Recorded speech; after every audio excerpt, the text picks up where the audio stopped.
Hello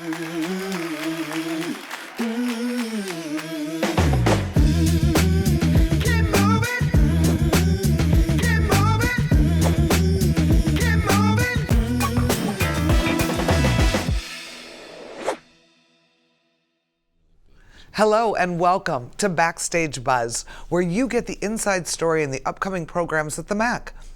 Today, I'm excited to share with you the next big event coming to the Cleve Carney Museum of Art in the summer of 2023.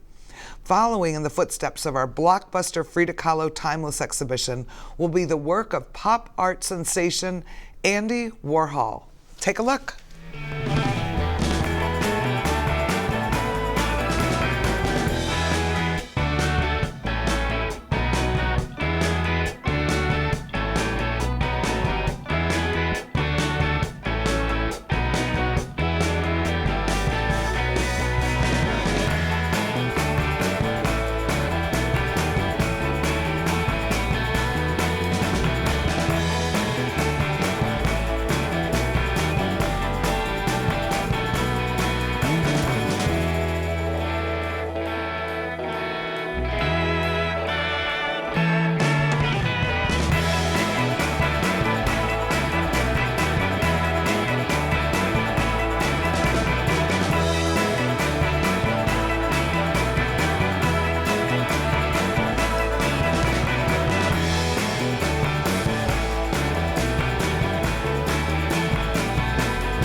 Here to give us more information about the exciting things to come from this multifaceted exhibition is Curator of the Cleve Carney Museum of Art, Justin Witt. Welcome, Justin. Thanks for having me. Well, thanks for being here. Of course. So, Justin, you know, we just did Frida. Yeah. And I think we learned a lot Absolutely. from Frida that's really kind of going to inform this show. What do you think that audiences really appreciated about Frida? Well, I think that the big takeaway was how much our audience loved to learn about her story. Mm-hmm. We have a very smart audience who is eager to learn new things and very receptive to that. And they enjoyed the amount of information and research we had done to share the story of her work. So when they finally got to see the paintings, they had a full picture, not only of the artist, but the time in which she lived and the world in which she was operating. So as we go forward to Warhol, we really have much more focus on what we know we're good at, what we excel at, and that's telling the story. So we, in the moment, are in the midst of, as you know, planning on telling the story surrounding Warhol, but it's a little different. Yeah, and I think the other thing that I noticed that our audiences loved was there are so many different ways to connect with Frida. Absolutely. From the children's area, so you can connect on a younger level, to interactive things where you could take a picture with something, to be outside, but the culture that we were able to weave in, which really will be different with Warhol, but I think there's a way to try to capture the time period and the essence of Warhol that we can help to infuse it. So I think what we found our place and what makes us different, because we're not trying to be the Art Institute, we're not the Art Institute, but what we can do that is really unique and different that people loved is give you this immersive experience that is very unique and different with wraparound programming and educational components and things for young people. And I think that's truly what makes this so unique. And we do have an art center staff that can make costumes and can build sets and can create, you know, exhibits that are really unique and different. It's not just hanging the pictures on the wall. Absolutely, and I think part of what really helped us, and it's insinuated in what you said, is we're also a very welcoming space to have this experience. Mm-hmm. So with Warhol, his life, like Frida, touched on a lot of key moments, but they're very different moments in history, and his story is a very American story, right? He grew up in Pittsburgh in a very working class area, a tough kind of hard scrabble Pittsburgh. And we actually went there. Yes. Justin and I went to do research in Pittsburgh. Yeah. We went to the Warhol Museum. And we also went to his church, which is in the which I neighborhood called The insisted we Run. go to Yeah. in the Run. And it was awesome, I think, for me to be there, made you understand where he came from. Yeah, and it still has that very, it was not a bad neighborhood. No. People obviously take Working pride in their class. houses, but it was a neighborhood of working people who clearly worked hard, and it Near still the had coal that mines. vibe. And I think when you hear Andy Warhol, you think glamorous star. Right.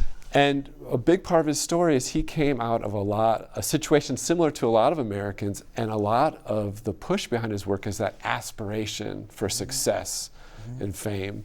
And then he moves to New York in the 1950s, which is such a pivotal point in the city, but also in our country in terms of the development of the art world in our country. It's post-World War II. The U.S. has become the center of the world in so many cultural ways. And there's an art world blooming in New York that he witnesses and eventually completely changes and dominates through his career. And we tell that story. And it touches on so many things that people can relate to, that desire for success, the reinvention, the aspirations towards fame and wealth, but also a lot of struggles that he had to face, and this kind of constant balance between the private life and the public life. I think that there's so many sides to Warhol that everyone kind of explains him in a different way. Even people who knew him at the time disagree about who he was. Right. Yeah. What I think is fascinating, though, about the period in which he lived, and if you think about it, he was born in 1920s, in the late 1920s. And then what I think is just fascinating to me is his obsession with fame, his interest in fame, but then when you look at what was happening with television, right? Television is exploding, and even think when I grew up, right? You could watch everybody watched the same shows. We didn't have 500 shows to watch. Everybody watched the Andy Griffith Show or this or Dallas. There weren't 1,000 options. So celebrity was very focused. Everybody had kind of the same celebrity loves, right? Like Marilyn and Elvis. And he encapsulated that so well and captured that so well. And I think on top of that, you layer that he is trying to achieve the American dream, right, in real life, coming from an immigrant family, first to graduate college, trying to prove himself, and then couples that with what makes people famous. And he has a marketing degree, or a graphic design degree, I should say. So I think that there's something there that just fascinates me in how he was there at the precipice of commercialism, industrialism, all of that kind of putting it all together, but he does it with art and reproducing lots and lots of art. Absolutely. I think that his work in commercial arts, he was a very successful illustrator. Like he was more financially successful as an illustrator than he was much of his life as an artist. And in young, that world, right? And How young, old was like he? when he first moved to New York, so it's from his late 20s on, and he worked hard at it. It wasn't like, oh, he was talented. Right. He understood you have to meet the customer's desires. You have to work hard. You have to know the right people. But I think with Andy, there was always this desire of realizing that there was a type of fame and recognition that came with being a fine artist that wasn't applied to graphic artist or illustrator. And he was drawn to that. And he really pushed himself into that world, but he applied a lot of the lessons he knew from the commercial world. And that included, Andy Warhol did a lot of avant-garde work, a lot of work that pushed the edges of what was known or expected. But he also was always aware of what the public would be interested in, what the audience might be interested in. And he, throughout his career, was always changing and searching for new areas, new avenues. One that could touch on the taste and desire of the public, push it, make it new enough where it's desirable, but still maintain that kind of allure of the new, of the avant-garde. And so unlike Frida, who we talked about, her work was so personal about expressing herself. He was always kind of looking for new ground to cover, new areas to stake out, to see if he might find something interesting, where he could find some success, where he could find some interest, where he could stake claim to it. And really his biggest legacy was he opened up so many avenues in art making, even if that wasn't his intention, from video art to installation art, to really working with multiples as fine art. You know, at the time, at a period in his career, he started printing so many works of his famous works, reprinting with silkscreen, and people wondered, well, will this cut back on the value of the original? The opposite happened. It created more demand, and a lot of artists follow that model today. When he made giant silver balloons to fill a space because it was an easy manufacturable installation, people thought, well, will this kind of cheapen the experience? Well, people loved that immersive installation experience, and it gave freedom to future generations of artists to use everyday materials in creating exceptional spaces. So that's in his work. And then in his life, what you explained about his awareness of celebrity and how he crafted himself to be like he knew the how to artist. Brand. He knew how to create Absolutely. a brand. Which paved the way for today, right? Now everyone is branding themselves, thinking how they can position. He was doing that before everyone. I mean, can you imagine Andy Warhol with a smartphone? Oh, he would just like he'd be rule walking the world. around in an Oculus, right? He'd just be like in a virtual world and happy. Yeah. But I think that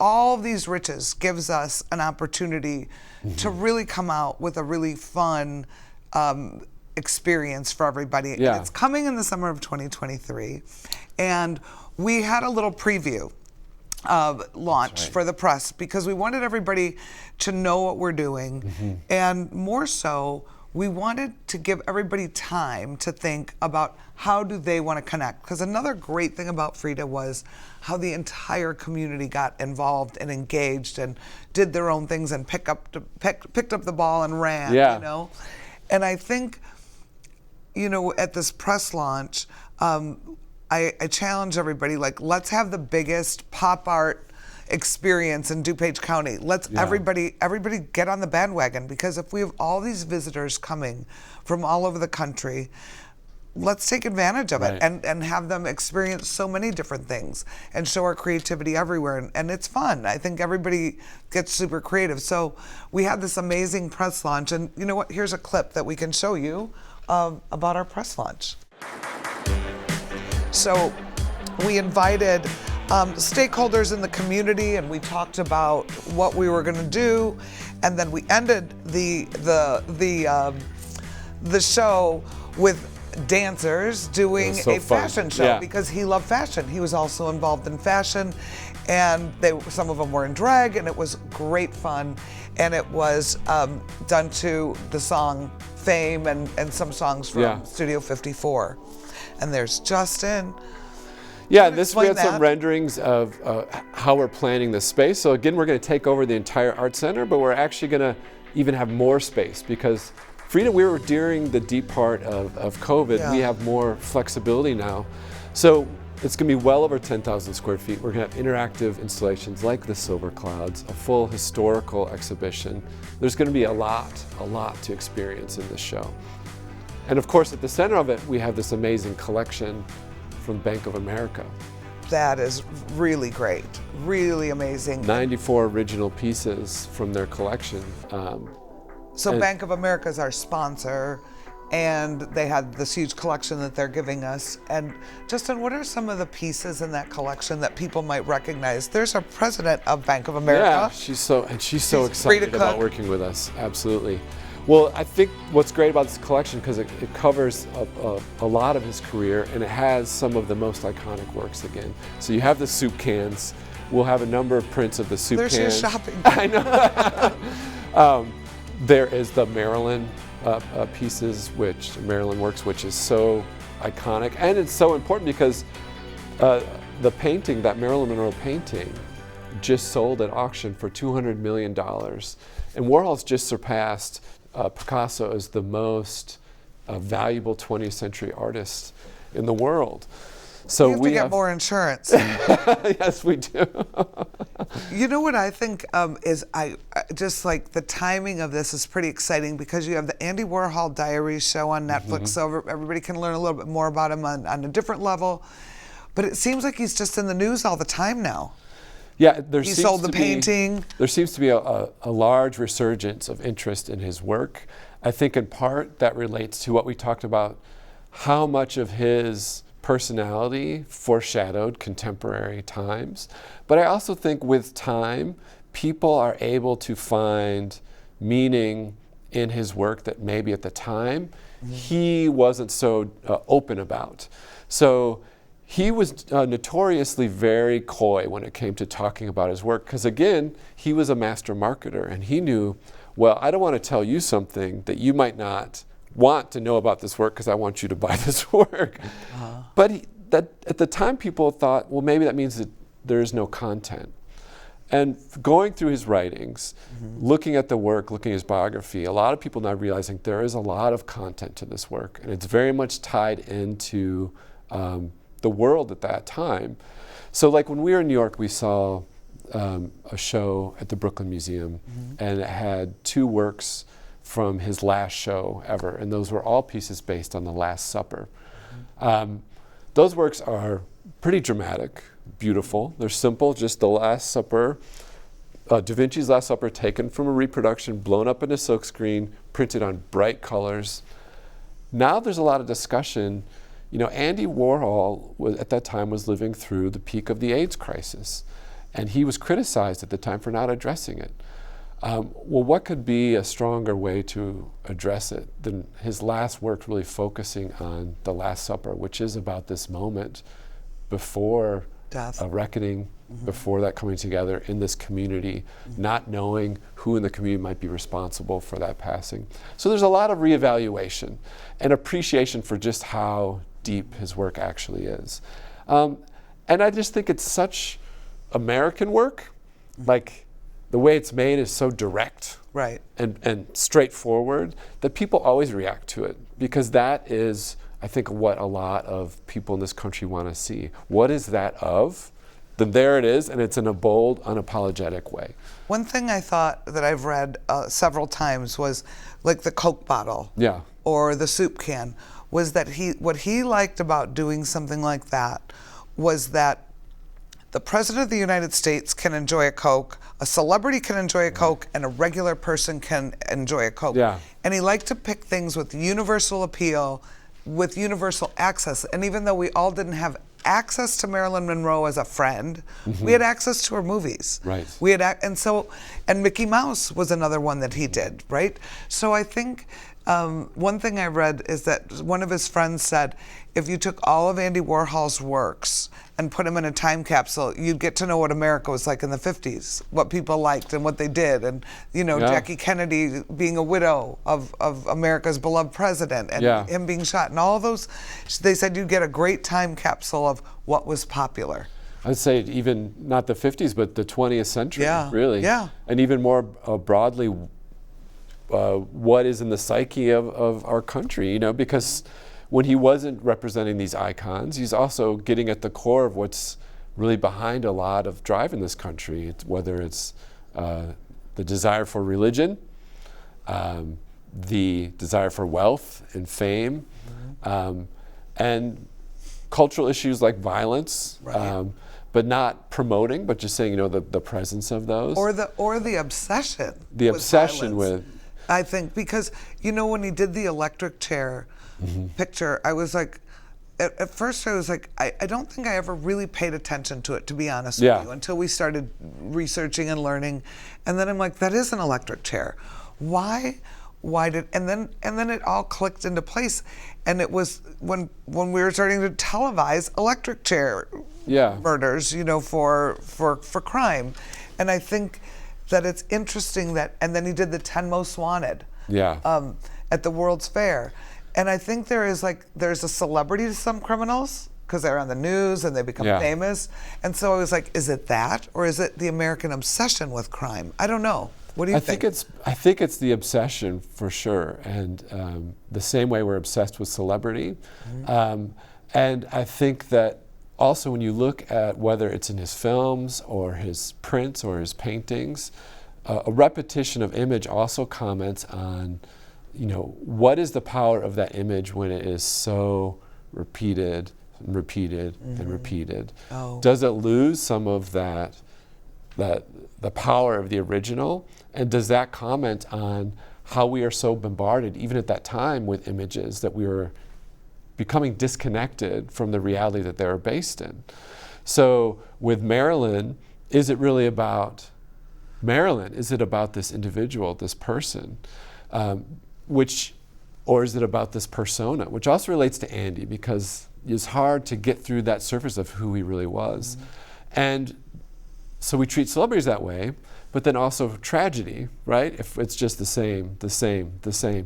Are we really seeing it? Or after a week of it, after a month of it, after a lifetime of it, are you just like, well, that's just another part. That's that right. category. And so that goes back to how there really is this intelligence in his work, that it's not just a blank mirror. It's a critical mirror back on society in some ways. But he also understood other things, like the importance of and desire for beauty. I think that when he took a simple picture of flowers that was used in a basic ad, altered it slightly, and then made his flower series of paintings, one, it was pointing at how there is this desire in the art market just to have something pretty to hang over, but also an understanding that people do react to that. And those are some of his most popular reproductions now. They're the first ones he made a wallpaper out of. Later he made wallpapers out of cows or fish or even himself. So there was also a really strong understanding of beauty, of how unexpected images can also create beauty. So there's a lot circling around his work. And I think what interests me is, in the end of his life too, is how much, it's almost like if we had him for 10 more years, I would love to see what happened, because he was transforming into a modern day celebrity in a lot of ways through his television shows, through appearing in ads for airlines or whatever it was. What would have happened if he made it to that age of the internet? Oh boy. Well, one thing that I think is interesting that we hope to recreate is he used to do screen tests in his factory, and he'd invite famous people or unfamous people to come to his studio, and he would film them and say, just look in the camera and don't blink, don't move. And we saw some of those videos, and I used to think, like, oh my gosh, what are you going to look at? Just a person staring in the camera. But they would do really interesting things, or the way they look down, and then I realized it's almost like a live portrait. Because you get a little more glimpse of this person. So will there be anything like that at the show? Yeah, absolutely. With his film and video side? One aspect of our the exhibition that we're creating, there will be an interactive element where people can sit for a live screen test, and then we'll be able to view those of others. And not only do people do interesting things, but when you sit down, you realize how hard it is to sit still for 3 minutes. I couldn't just do stare it. at the camera. I couldn't do it. Yeah. And I love that idea of the living portrait, because again, it's going back to a basic idea at the foundation, like of a lot of his work, a basic idea of the canon of artwork, but then adding a contemporary modern twist. And ultimately you get to the same place. You get to the idea of, you get a sense that you're really experiencing this person. Right. And sometimes it's even uncomfortable in an interesting way, because there's more of a sense that you're staring at someone. But there's a lot. There's so much that we're going to share from his videos. I also want to point out that although we have this great collection of 94 works from Bank of America, we also have over 200 works from our own collection that we'll be showing, including over 157 photos of his own personal collection. These are Polaroids, some that he made in preparation for silkscreens, others that he was just documenting day to day. So I talk a lot about how he foreshadowed contemporary times. That goes back to his picture taking too. He used to carry around a picture and just constantly take images. So we have this great view into his everyday, into the people around him, and that'll be another exhibition within this experience.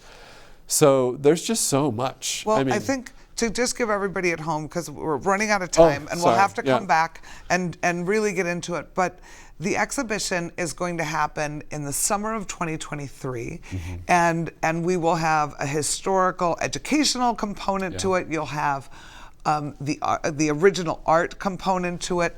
We want to turn the patio into a Central Park experience with a hot dog vendor and roasted nuts, a children's area, and then we want to transform one of our theaters into a Studio 54 experience. So as we get more details, I want to have you back so that we can really get into that and share some of those things with you.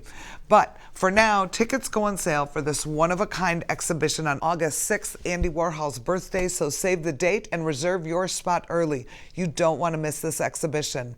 That's all the time we have for today. Thank you for coming on the show, Justin, and I can't wait to have you back where we can share more details. It went so fast. But we look forward to seeing you at the MAC and next time on Backstage Buzz.